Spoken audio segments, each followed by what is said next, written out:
of we welcome our viewers to this next session of Sri Pratik Desai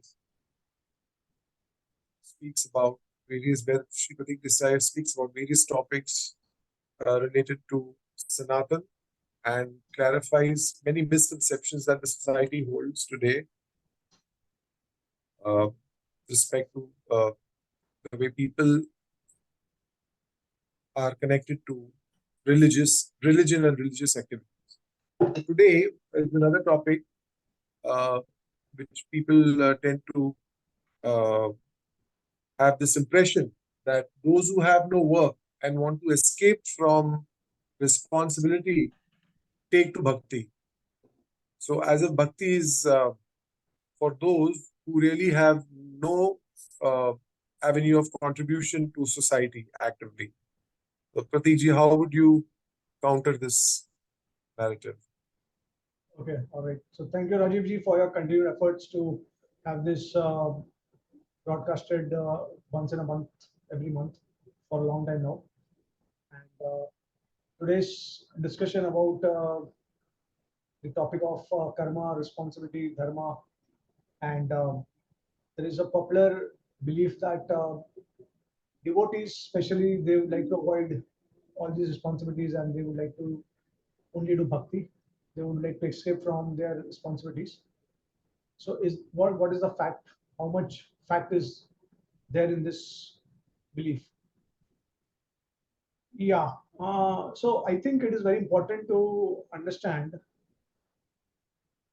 what is the real meaning of responsibility and dharma, and what is the ultimate dharma for all living entities in the material world. That is very important because people conceive duty as material duty only. Although it is very interesting and surprising that they know that this material duty is actually perishable, because we are anyways going to die, and then we don't even know how much we are going to live in this world. Especially in Kali Yuga, we see that the age is decreasing with time. So, compared to Dwapar Yuga, Treta and Satyuga, Kali Yuga, people are generally expected to live for maybe max to max 100 years, and on an average, maybe 60 to 70 years. And I think later, with the degradation of Kali Yuga, it may get reduced to 30 years, 40 years also. You may never know that. So, and then we know one thing for sure, that death can come at any moment. So, why are we giving so much importance to only material duty?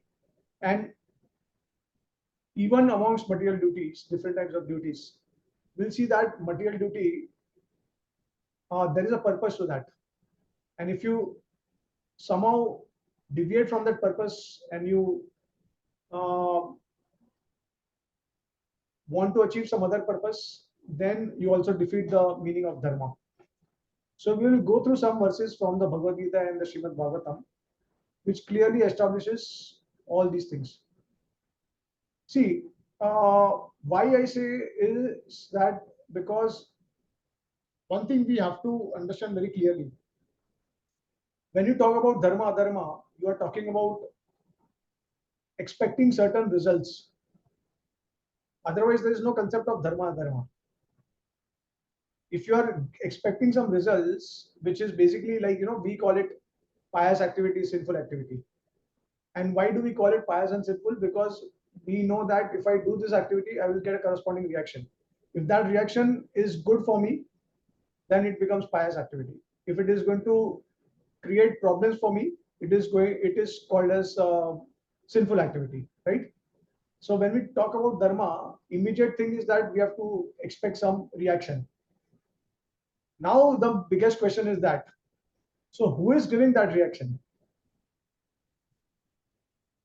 We can understand there are certain laws in the material world which are created by the government. If we break the law, we can also sometimes escape from those laws.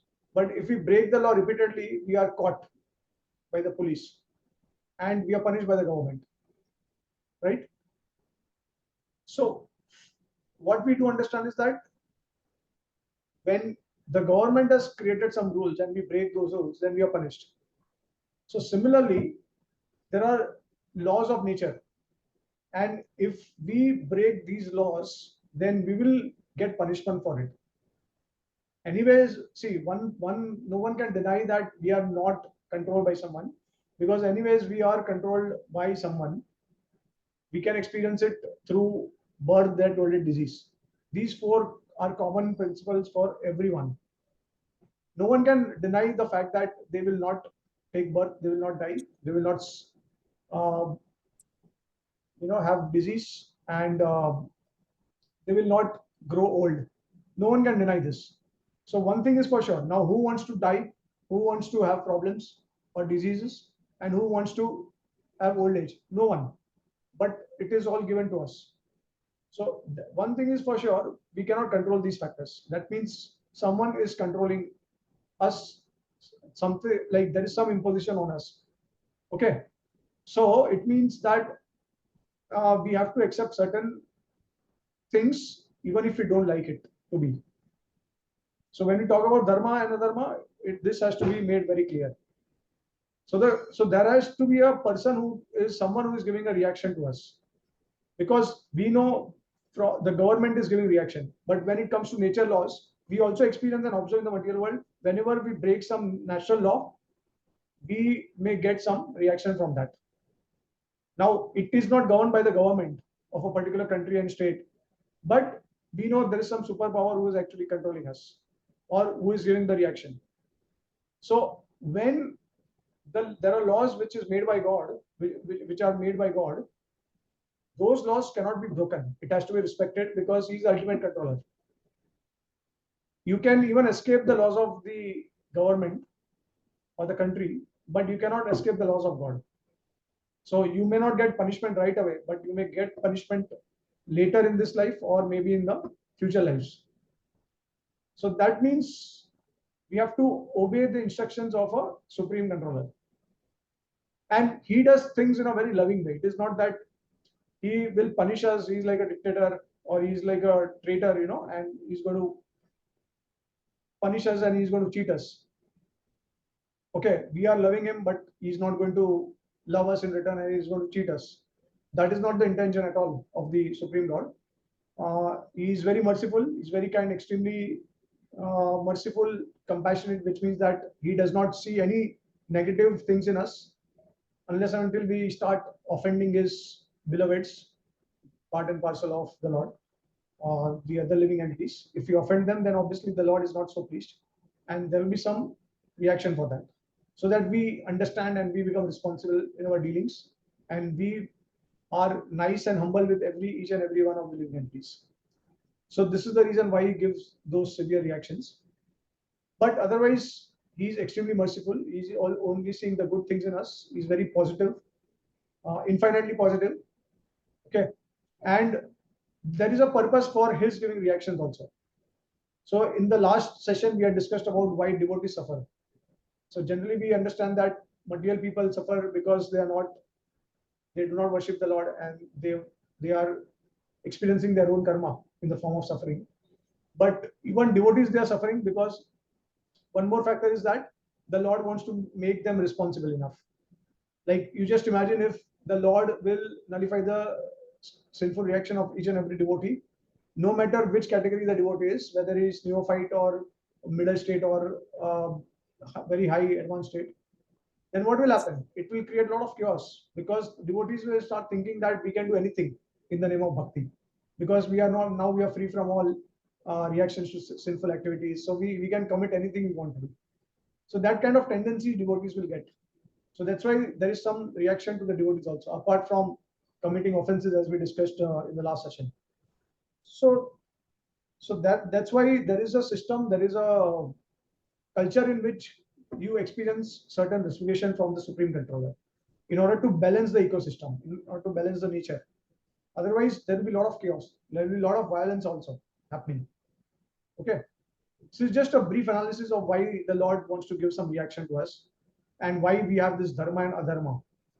So that in order to protect our moral values, principles, ethics, and all. Otherwise, we'll become like animals. Okay. So now, what is the greatest dharma? See, according now, because the Lord has designed the material world and He has applied all these laws, he's like implemented all these laws in the material world. So we have to follow that manual. Whenever we are purchasing a device or a product, then we get a manual and then we follow the manual in order to best utilize the product. So similarly, if you want to be in the material world, then we have to uh, implement the manual which is given by the Lord.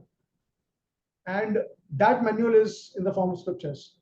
So we have to understand the will of the Lord, how he wants us to operate the material world through the form of scriptures. Now, what is the ultimate duty? What is the ultimate responsibility? The people are saying that, okay, devotees, they want to escape responsibility, they don't have any work to do, but then, and then they don't want to do any dharma. But then what is the ultimate dharma? So let us try to understand through scriptures.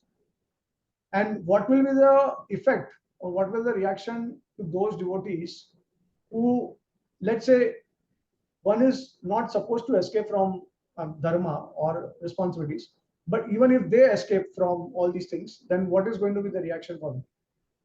This kind of behavior of the devotees.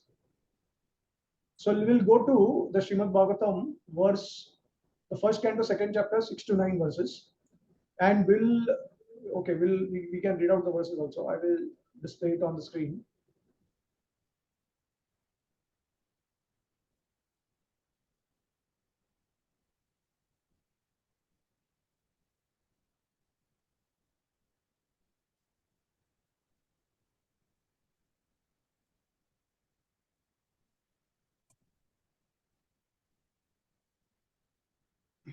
Okay. All right. So I would like to read out the exact verse because it's very important. We may just go through some of the translations, not the sloka. But here I would like to go through the sloka also.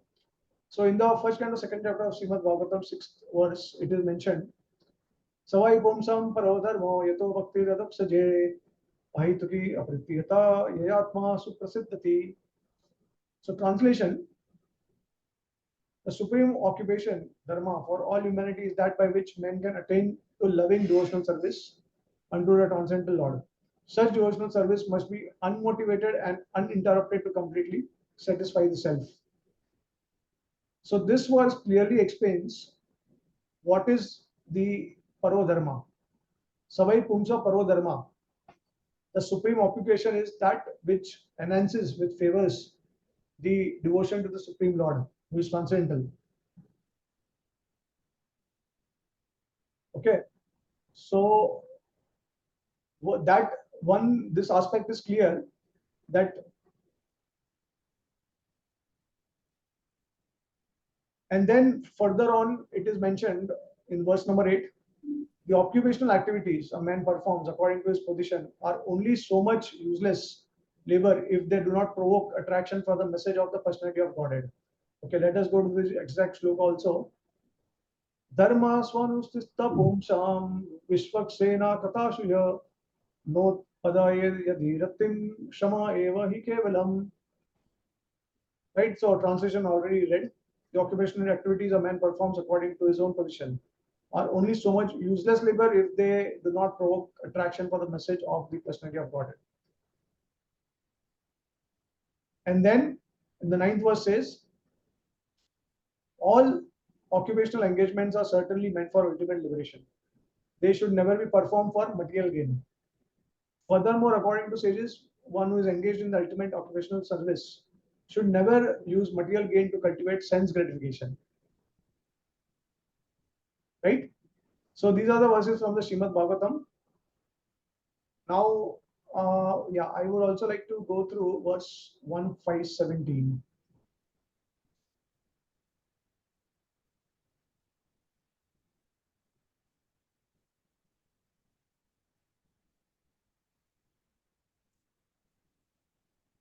Okay, very important verse. Again, I would like to share the screen.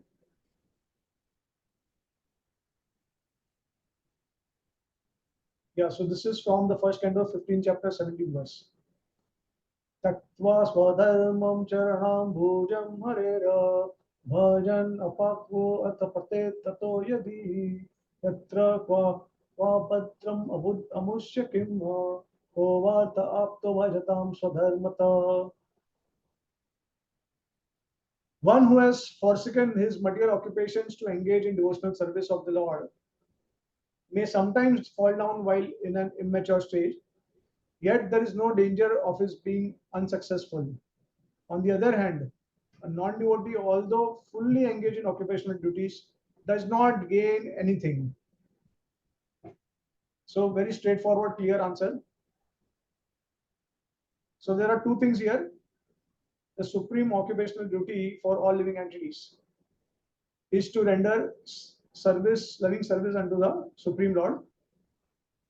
And second part of that is, first of all, whatever activities you do, whatever duties you do, whatever occupational duties you perform, it should be done for the service of the Supreme Lord. And the second part is that even if a devotee or a practitioner who is unable to uh, complete the goal, the spiritual goal that he pursues, and loses the material world or the both sides of the material and the spiritual worlds, he has nothing to lose because he has rendered service to the Lord. Whereas someone who fully, let's say, it's a very ideal example, there is no chance, there is no possibility that in the material world anyone can 100% fulfill all the material obligations, all the occupational duties. But let's say even if he does that, and if he does not render any service to the Lord, then he will definitely fall down. So very clear dharmic, like the ultimate dharmic principle is stated by the Supreme Lord. Now, let us see from the Bhagavad Gita. This is Srimad Bhagavatam. And let us go to the Bhagavad Gita. What does Bhagavad Gita say about it? All right. So we go to verse number, chapter number 6.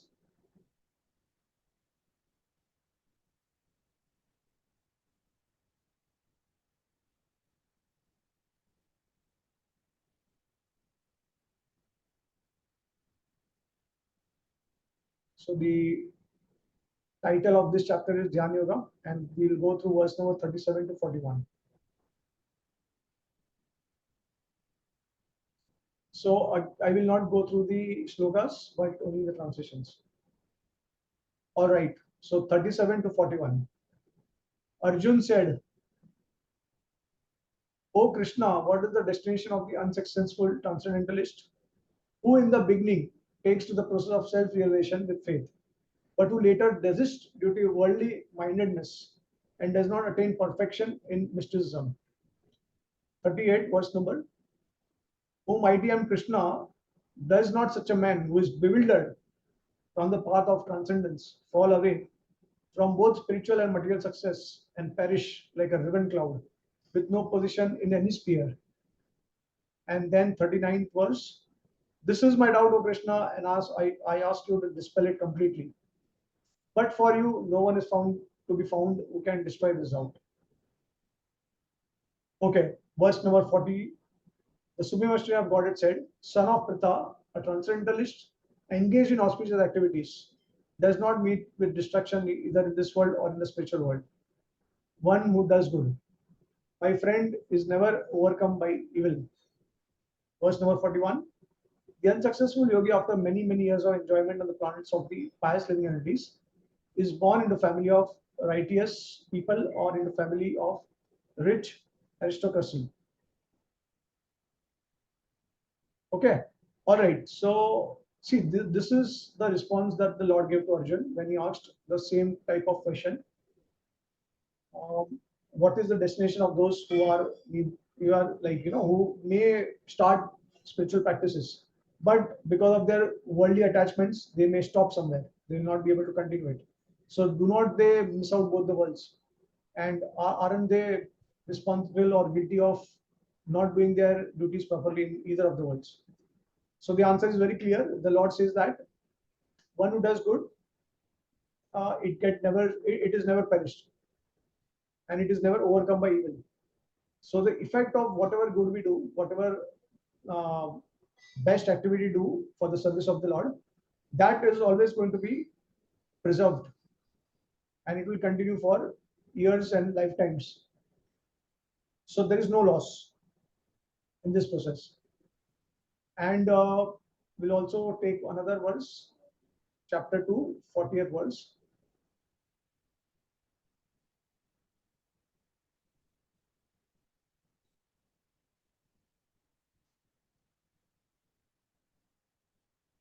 Yeah, and this is a very popular verse from the Bhagavad Gita, so we can go through the shloka also.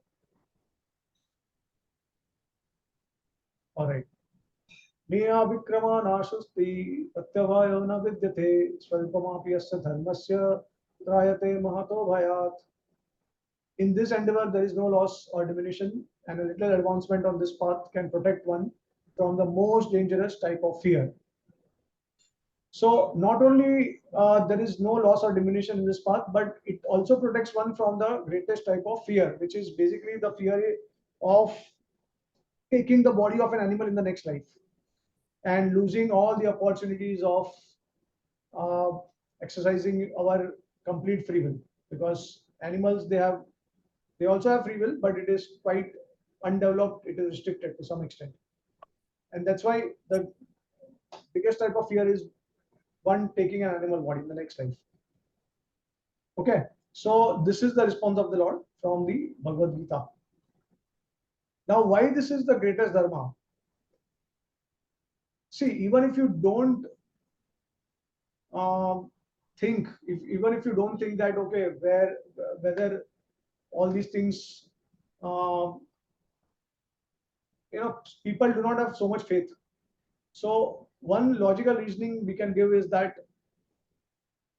we can definitely understand that our material duties, they are all going to be perished, as I stated earlier, and the soul is eternal. That we must believe. There is no other way. If one wants to address the problems of karma or suffering, one has to answer it with the help of karma. And then, if you want to understand karma, you have to understand and you have to believe in the principle of reincarnation also. Because one lifetime is not sufficient to give you the reactions of your karma. Also, it is possible that one lifetime, if you kill an animal, the natural reaction is that the animal has to kill you in the next life.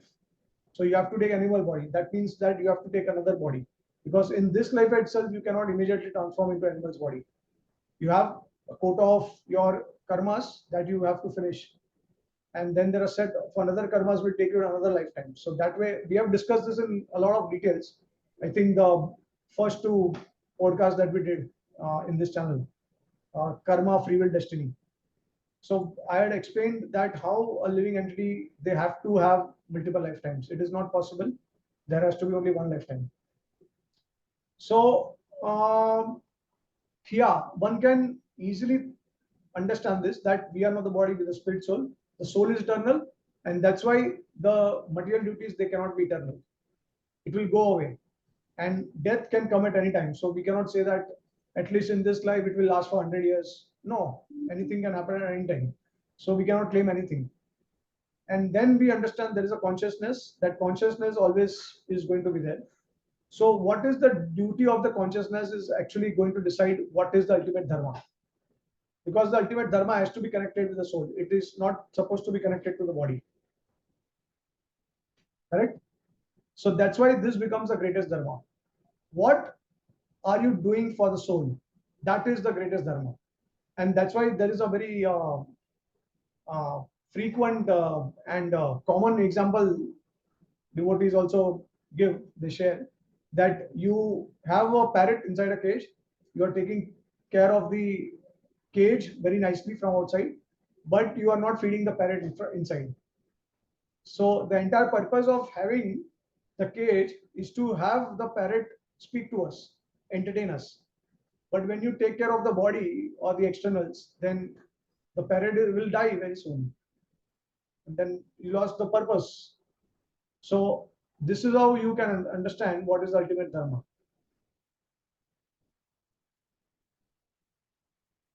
Yeah, yeah. So I hope this makes sense.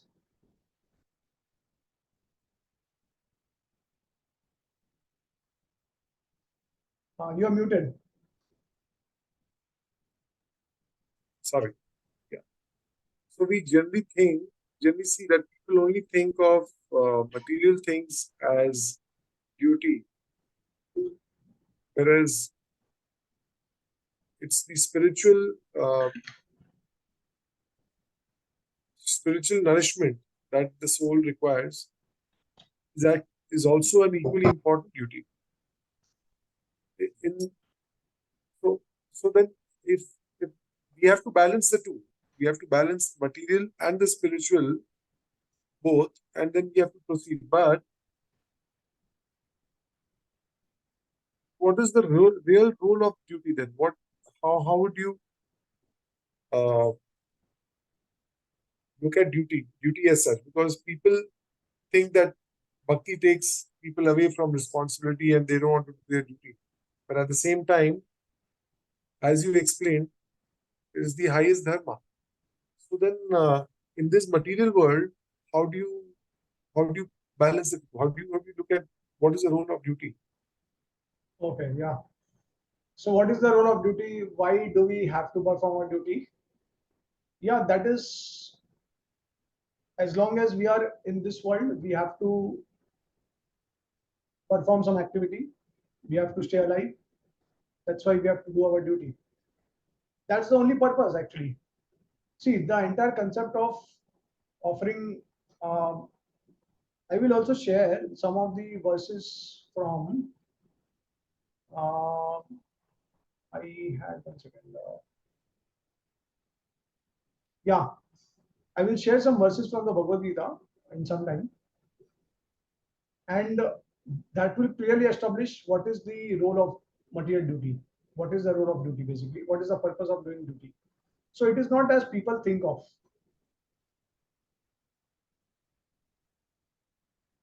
Generally, people think of duty as karma that we have to do. While in the material world, we have a responsibility towards family. We have a responsibility. Now, people may only see they, although there are different types of duties.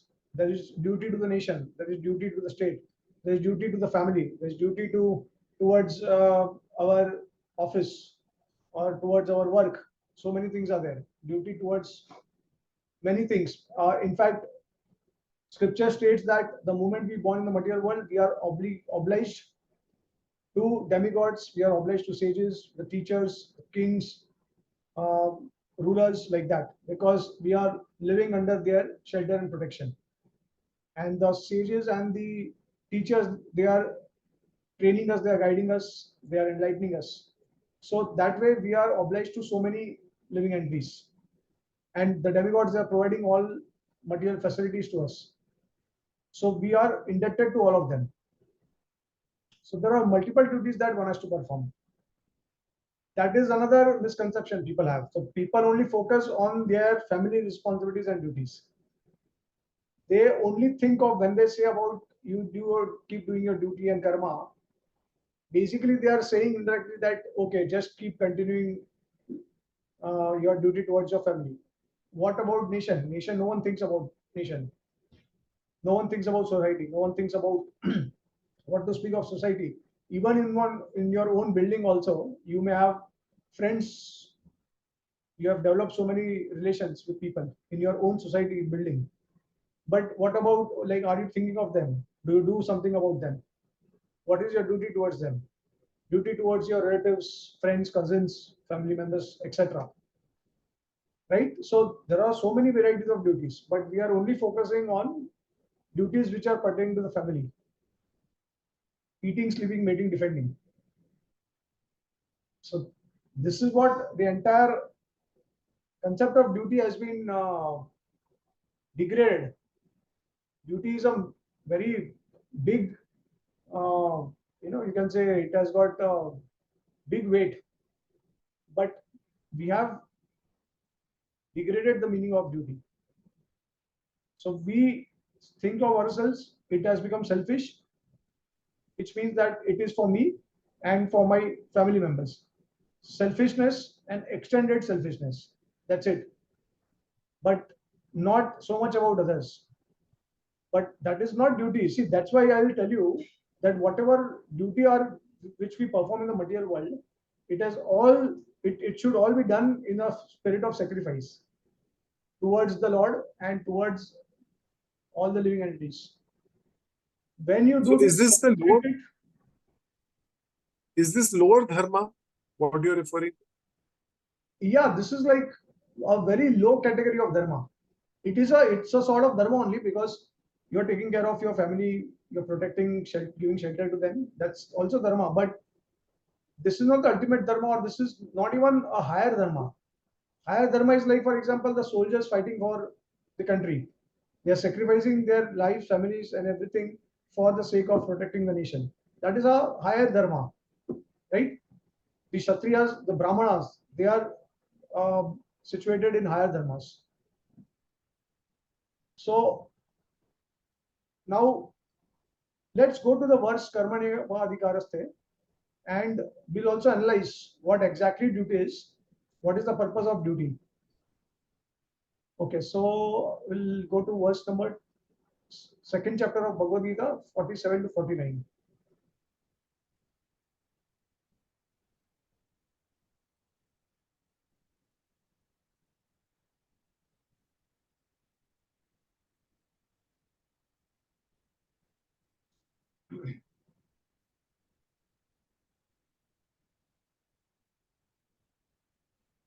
Okay, all right. कर्मण इवाधिकारस्ते मा फलेषु कदाचन मा कर्म फल हेतुर्भुर माते संगोऽस्तु कर्मणि. Translation: you have a right to perform your prescribed duty, but you are not entitled to the fruits of action. Never consider yourself the cause of the results of your activities, and never be attached to not doing your duty. So this verse very clearly states that you have the right to perform your prescribed duty, but you are not entitled to the fruits of your action. And never consider the cause of the result of activities. Now let us go to verse 48 and 49. So what the Lord is saying here is, perform your duty equipoised to Arjun, abandoning all attachment to success or failure. Such equanimity is called yoga. And then verse number 49, O Dhananjay, keep all abominable activities far distant by devotional service, and in that consciousness surrender unto the Lord. Those who want to enjoy the fruits of their works are all misers.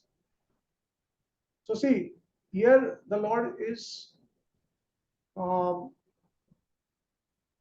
is discouraging to become karma yogis. Why? Because he's saying that unless and until you uh, don't give up the result of your karma for a higher purpose, you are miser. Okay, so generally people, they quote a lot from this Karmaniyavadikaraste verse, but then they forget, or maybe they purposefully they do not want to remind themselves of these verses, following verses, because they are attached to the fruits, and they want the fruits for their own selves. So this is one of the reason why um,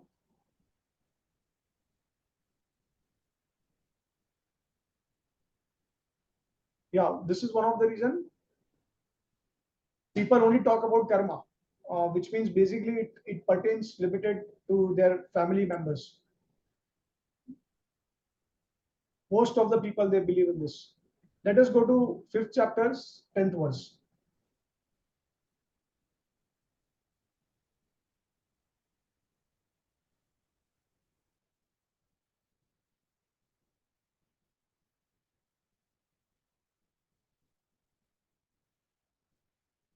Okay, so the verse says, Brahmani adaya karmani sangam taktva karoti ya liptatena sapapena padmapatram ivambasa. One who performs his duty without attachment, surrendering the results unto the Supreme Lord, is unaffected by sinful action, as the lotus leaf is untouched by water. So see, here it is very clearly stated that you have to perform your duty without attachment to the results, and you have to surrender the results unto the Supreme Lord. You have to offer to the results to the Supreme Lord. One who does this is unaffected by sinful action. So it means that when you perform your duties, there are a lot of chances you may be in contact with sinful activities, or there will be sinful reaction accompanying with that. That you have to face all of that. But unless and until you offer it to the Supreme Lord, the moment you offer to the Lord, everything becomes nullified. And in the Bhagavad Gita 18th chapter also, the Lord says the same thing. Sarva dharman parityaja mam ekam sharanam vraja aham tva sarva papebhyo mokshami ma sucha. Right? That I will nullify all the sinful reactions. Do not fear. But you have to sacrifice your lower dharmas for a higher dharma, which is sarva dharman parityaja mam ekam sharanam vraja. So the highest dharma is mam ekam sharanam vraja. Taking shelter of me. So this is the important principles from the Bhagavad Gita.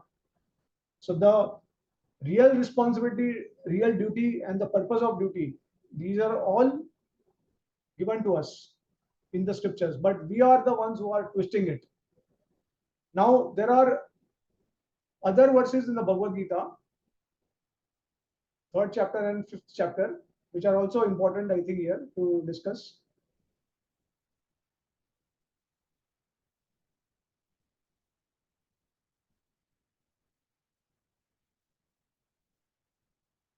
Ninth verse. It's also a very popular verse from the Bhagavad Gita. Okay, 3rd chapter, 9th verse. Yagnarthat karmano yatra lokoyam karma bandhana tad artham karma kaunteya mukta sangha samachara. Work done as a sacrifice for Vishnu has to be performed.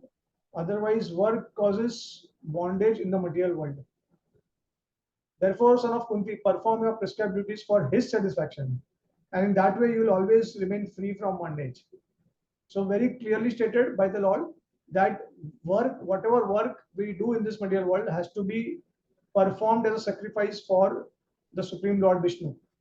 Otherwise, it will cause bondage in this material world. So doing karma in itself does not help anyone. In fact, it will entangle you more in the material world and you will fall down later on if you do not offer service to the Lord. So the results has to be offered to the Lord.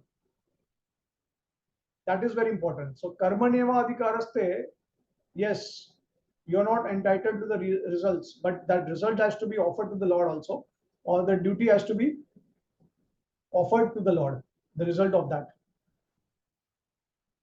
And now we'll go to verse number 5, 5th chapter, 29th verse.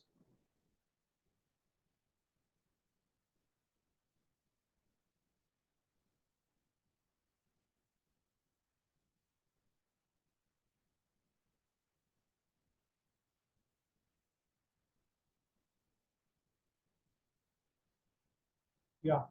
So person in full consciousness of me, knowing me the ultimate beneficiary of all sacrifices and austerities, the supreme lord of all planets and demigods, and the benefactor and well-wisher of humanity, attains peace from the pangs of material miseries. So this is also very important.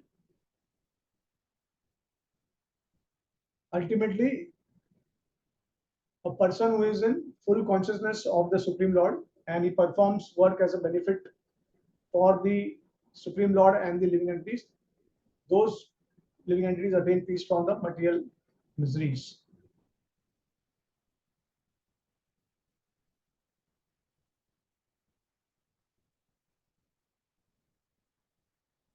Another verse from the Bhagavad Gita is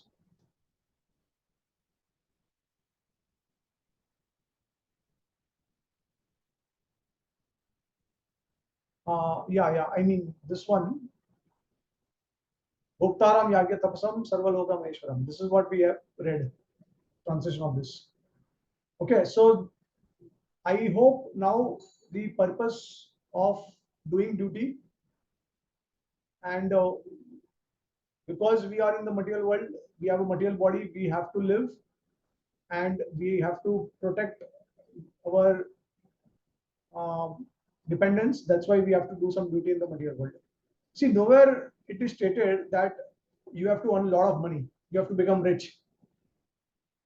Where does it state in the scriptures? Where it is stated in the scripture that we are supposed to earn a lot of money, and that's how will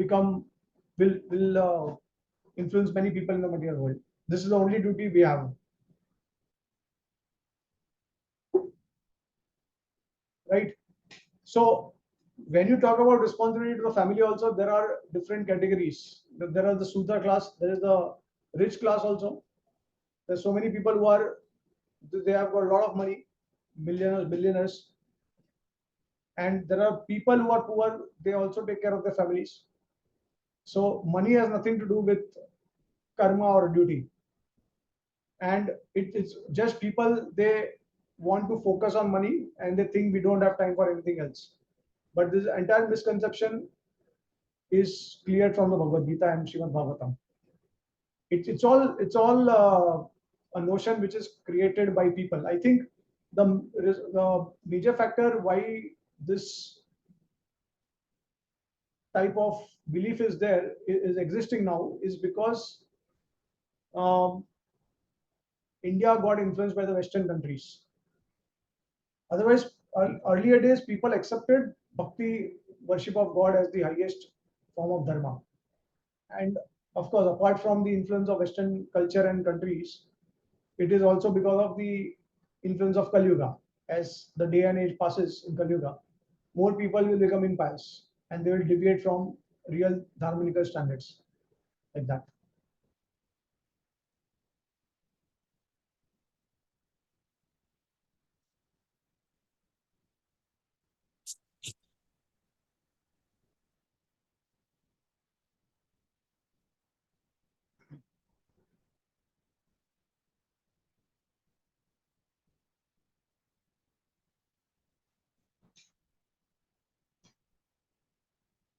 And it is very interesting also to note that the same people, they also go to temples, they also worship the Lord. They talk about karma, they talk about duty, they see devotees and they feel that they feel pity for them and they laugh at them. They think that they are useless, they don't do anything, they are not taking responsibility, right? But these same people, they go to temple and they worship the Lord. They attend all these big festivals like Kumbh Mela, then Mahalakshmi Puja, Dasera, Diwali, because they expect something in return from the Lord. So if you are focusing only on duty, then why to even worship the Lord? Why to waste time in that? Just keep on doing their duty, right? So it is very contrary. All these things are contrary. People have belief in God, but at the same time, they would like to carry on this concept that uh, karma is the most important thing. But they even do not understand the meaning of real karma. What is karma? What is duty? Duty is not for ourselves. Duty is a spirit of sacrifice.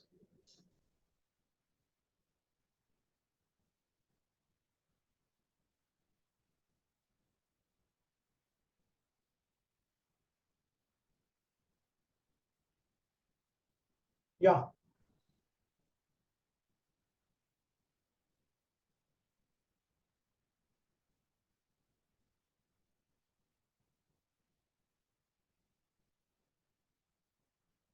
you are muted.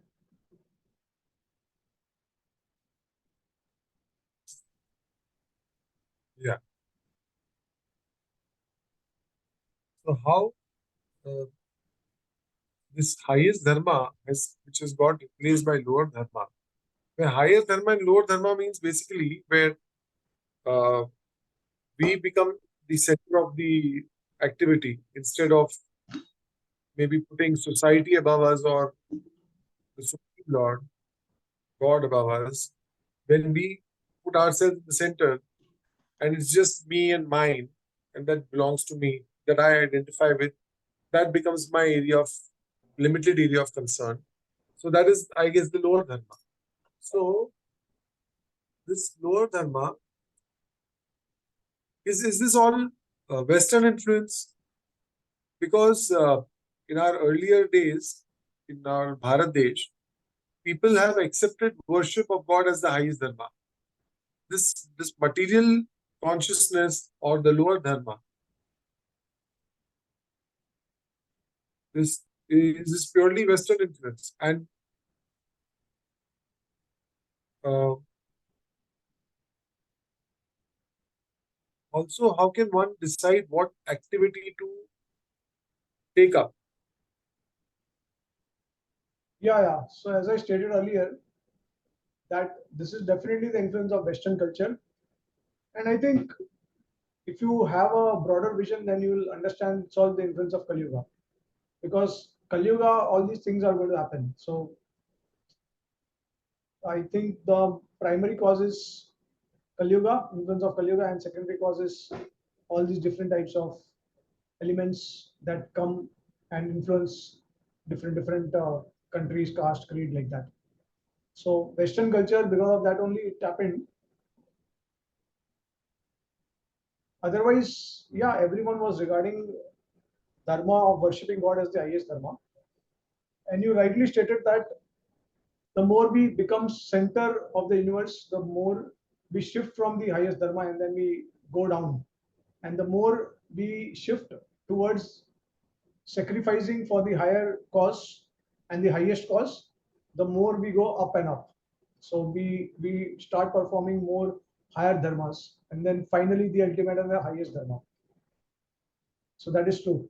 The problem is not with engaging with material activity. The problem is who's the center of the consciousness, the motive. What is the reason we are engaging? By itself, but yeah, the purpose of performing the material duty. This is the crux of the discussion. And correct. another thing is we also observe that material goals or material duties that we do, if it is bereft of spiritual principles and worship of God, then it also gives a lot of anxiety and stress. Because we become, over a period of time, we become lusty, greedy, proud, and these qualities, that it will make us miserable, because that is where we are getting more and more entangled, basically. We get entangled in the material world because we become greedy. We become influenced by people's voice opinions. And we are always in the spirit of competition. We always want to show off. So all these bad qualities, they creep in.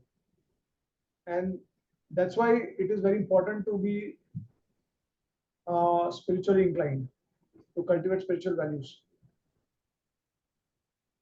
So material goals, see, that's why you'll also see, it's very interesting. Most of these materialistic people who are achievers in life, or let's say they are billionaires, or they are very popular figures, see, ultimately they all take shelter of astrology.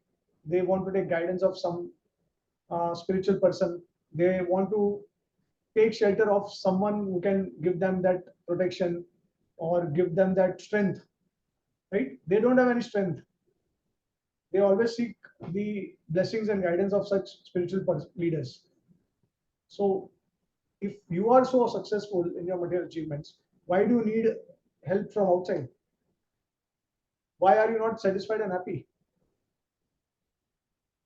Ultimately, one has to be happy. That is the biggest principle. See, if you, unless you're happy, you cannot help others also.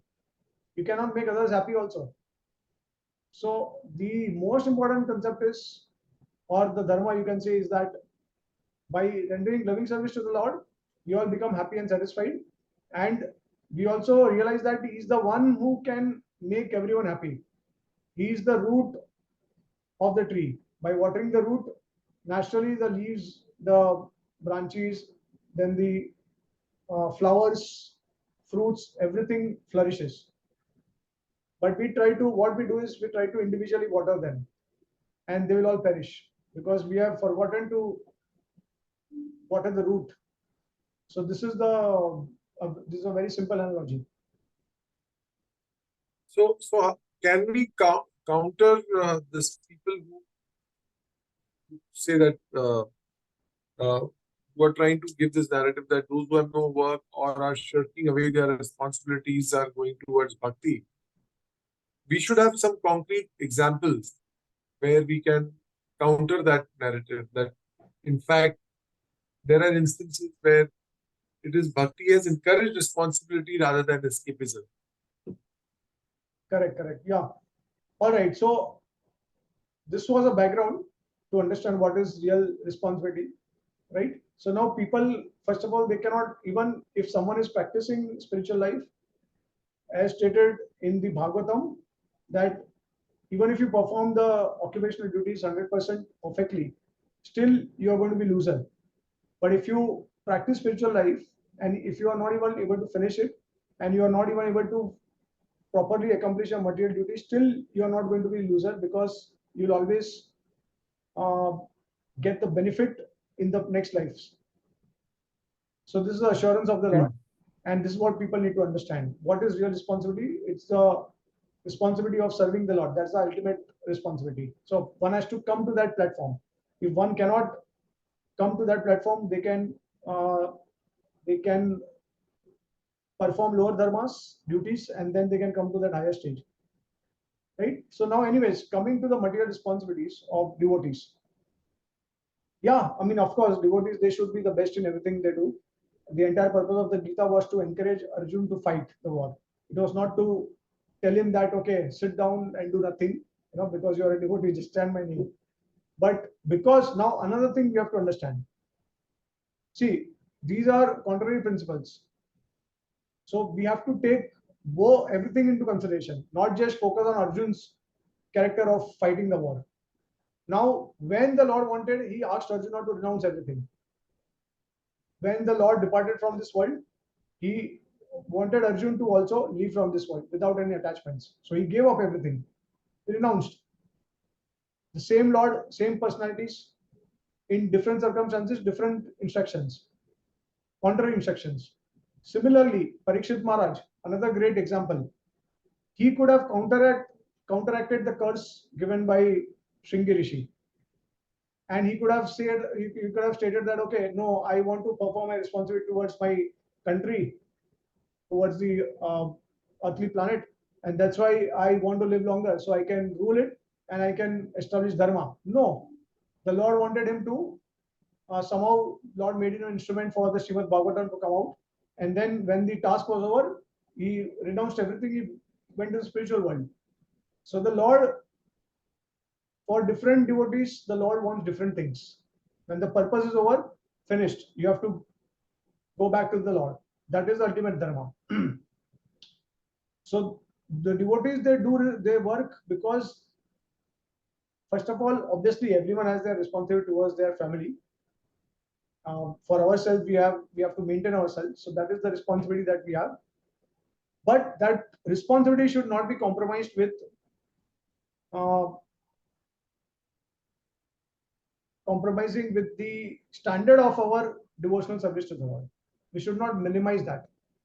In fact, with time, we should become more and more attached to the Lord, and then we should come to a situation where we can live everything and we can focus completely on the Lord. Right? So this is the principle. Unless the Lord wants you to keep working till the time of death, that's a different question. It's a different question altogether. But normally, devotee has to cultivate detachment also while working the material world. So that's why, see, we have to do our duty in the best possible way. But what is that duty? That is also very specific. It is different for different people. It is not the same for everyone. Right? So we have to. The point is, we should not escape because of other reasons.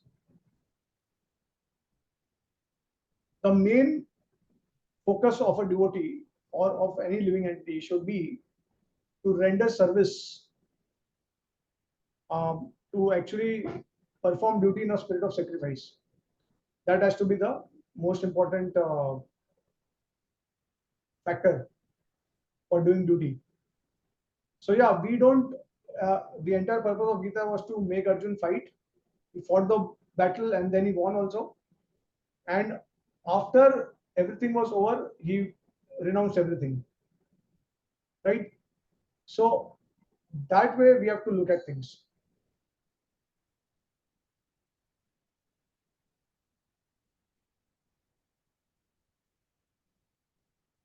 And as you were asking, see, how can we decide which activity one should take up? So that is completely depends. It depends on one's personal inclination. Because in the Bhagavad Gita, 18th chapter, let us go to that. This it is very clearly stated by the Lord.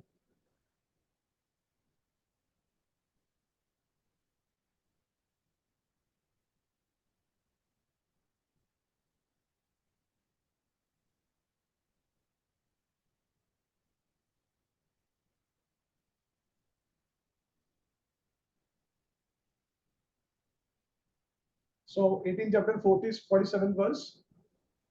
Shreyan swadharmo viguna paradharmat swanushtitat swabhava niyatam karma kurvan napnoti kilbisam. So it is better to engage in one's occupation in one's own occupation, even though one may perform it imperfectly, than to accept another's occupation and perform it perfectly. Duties prescribed according to one's nature are never affected by sinful reactions. And the next verse says, Sahajam karma kaunteya sadosham apina tyajit sarva ramba hi doshena vimegnagnir iva vritta. Every endeavor is covered by some fault, just as fire is covered by smoke. Therefore, one should not give up the work born of his nature. O son of Kunti, even if such work is full of fault. Right? So, one has to select an activity according to one's inclination. Because when one selects activity according to one's inclination, one will be happy and satisfied. And then he can perform the task very nicely. This is the key. Now, unfortunately, what happens is we get stuck into a lot of responsibilities that are that may not be our according to our liking, right? And this is the real challenge, because see, it is natural for any person, if they do not like to do something but they are forced to do it, then they cannot continue for a longer period of time. So many, I think it is this is common for everyone, that many people face this issue. They do activity which they do not like, they are just forced to do it because out of family responsibility or some duty they have to do it. So this is the cause of their, it seems that they are escaping from the material world. And I think it is quite natural for any person to feel like that.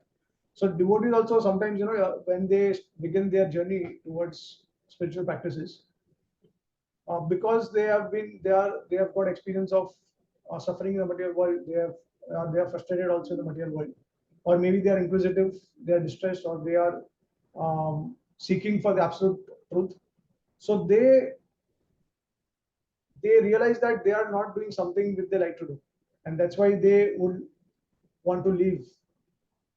And then they see that the Bhagavad Gita is an alternative for us to follow. So it seems that they are escaping from responsibility, but I think it's very natural for any living entity to think like that. The most important thing is one has to identify one's nature, and then one has to cultivate their nature, and they have to work for that. So one can make their nature as a occupational duty, then they'll be happy and they'll be able to manage both sides of the world. This is very important. And then there is the concept of varnashram also.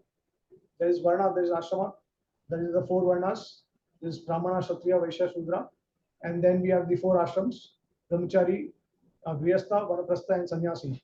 So out of these varnas, ashramas, people have to choose their own varna and ashrama, and according to that, they have to pick up a particular responsibility or duty. So if they do it, if they like to do what they do, then they will be able to manage it very nicely. Now the entire purpose of inspiring Arjun to instigate him to fight is basically Krishna knew that he's the greatest warrior, especially archer, in the entire universe. So that's why the Lord encouraged him, and he could do it because he knew this is my ultimate talent, and there is no one who can come up. They can come close to me, except a few like Bhishma and maybe Karna. Okay. So when you are expert in certain areas, then it is easy to do things, or you like to do, then you can very happily do it. See, if you are always happy doing something, you'll never get tired also. You'll always be active. So that kind of enthusiasm and sensitivity we want in doing our responsibility.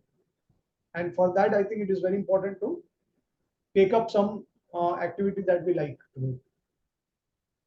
According to their inclination.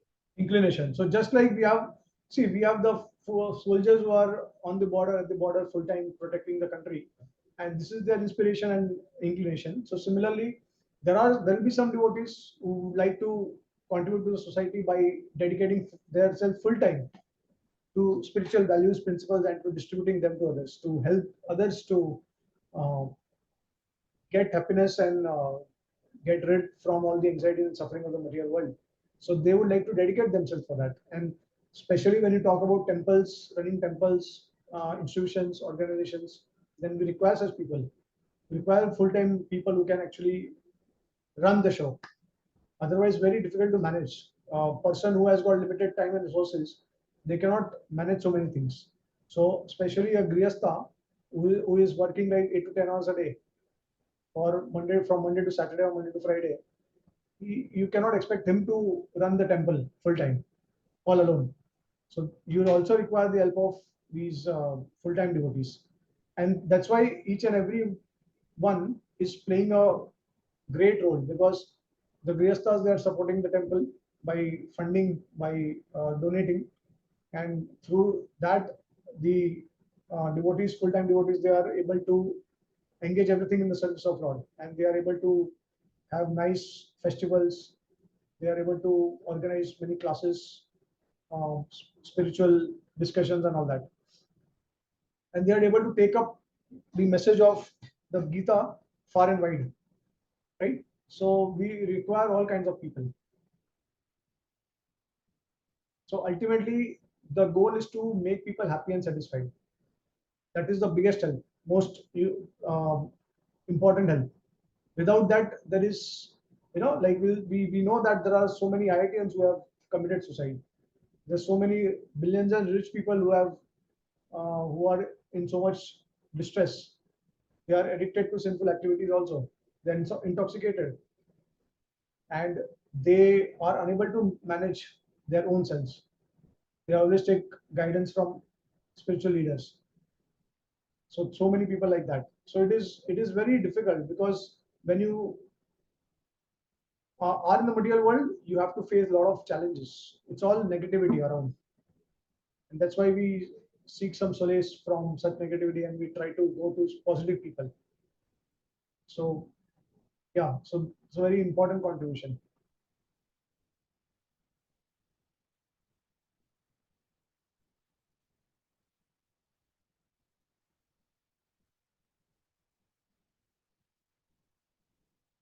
Yes. So you have any other question?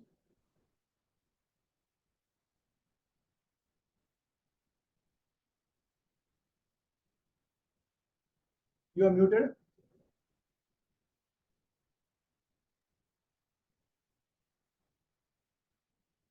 So now we have come to the point where we are thinking, we have sort of reconciled that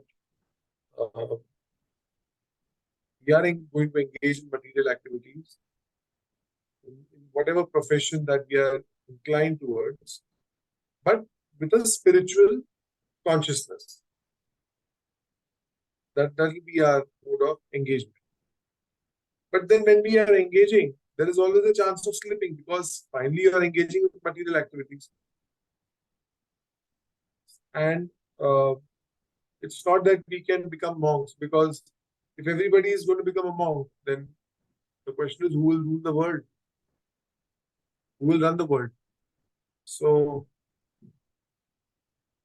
again, there is chance of losing the balance, and it's not going to be easy anyways. Yeah, that's true. It's not easy. It's always It's quite risky also. It's well challenging. That's why I gave you examples from the Srimad Bhagavatam of Arjun, Maharaj Parikshit, and Pandavas also, that they all retire timely. According to the desire of the Lord, when the Lord wanted them to renounce everything, they renounced it. And when the Lord wanted them to rule the kingdom, they did that. Similarly, Prahlad Maharaj, Dhruv Maharaj, they all did that. They ruled kingdom, and then we have Prithu Maharaj, we have Priyavrat Maharaj. So there were some. So these are like some examples who wanted to renounce right at the beginning, before entering into any of the other ashrams. But they, the Lord wanted them to do something for the benefit of the society. So they became kings and they ruled, and they enjoyed a lot of opulence also. The Bhagavatam describes about their opulence, what kind of opulence they enjoyed while performing their duties and service to the Lord. But because they were doing completely in spirit of sacrifice and service to the Lord, and because they did not want to do it earlier, so at the end, the Lord, they attained the final destination. They went back to the Lord because they followed the instruction of the Lord. So it all depends. If you are doing it directly under the instruction of the Lord, and the Lord wants you to do it, then you can do it throughout your life. But you have to be detached also. So the example is that of a lotus flower, which is growing in a mud. It's surrounded by water, it's growing in the mud, but it is aloof from that. So like that. Now, how is that possible? That is only possible if you have constant, regular association of positive people, saintly people, and you have a strong sadhana, spiritual sadhana. Especially in Kali Yuga, Shravanam and Kirtanam, these are the most potent forms of sadhana. Hearing from saintly people and chanting the names of the Lord, as well as serving the devotees of the Lord. So these are the most important, potent forms of sadhana. So when you have this, you will be able to balance both the things together. At the same time, you'll have taste for rendering more and more service to the Lord. At the same time, you'll be detached from the material activities also. You'll be in the spirit to renounce everything immediately. Otherwise, you may be affected and you'll get attracted to the material world, and you will slacken your devotional principles. So it requires, strong sadhana, definitely. I think strong sadhana also means to be attentive while doing your sadhana, to be very attentive. At the same time, not forgetting the purpose of the duty or the work that you are doing. So sometimes we get entangled in the material. Like for example, you start a business, and in case you start earning a lot of money from it. See, the tendency is that the more money we get, the more we want to enjoy the material world. The more we want to travel here and there, and we want to go here and there, and we want to enjoy it. So that enjoyment tendency can only be stopped when you have very strong sadhana, very attentive sadhana, when you are absorbed in the Lord. You have taste for the Lord. So that taste is very important. So you'll see that all these Rajrishis, they renounced everything at the end. They were able to do it. Khatwang Maharaj, it took only a few moments for him to renounce everything. It's very, very tough. When you are owner of multiple, let's say for example, you are owner of multiple flats in Juhu, Bandra town, you'll feel, like when you pass from the material world, you'll feel, oh my God, I'm losing all these things. I'm losing a flat which is right next to the beach.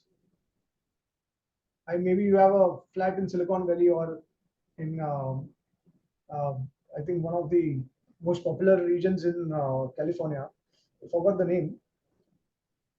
So, anyways, but we are definitely attached to these things. What to speak of our flats, but even our phones, we are so much attached to that. So that's why it requires very strong sadhana, regular, every day, Nityam Bhagavata Sevaya. If you don't do that, then yeah, it's very risky. But that's why it is meant for Rajarshis. Those who are able to really see. That's why I think it is very important for um, ordinary sadhakas to understand that unless and until they are through their work, they are rendering some very valuable service, very important and very significant service. I think it is very important for the Grihastha devotees to spend more time in sadhana rather than in earning. If you are earning a lot of money, but if you don't spend that much, if you are not doing some significant service, that will surely entangle you.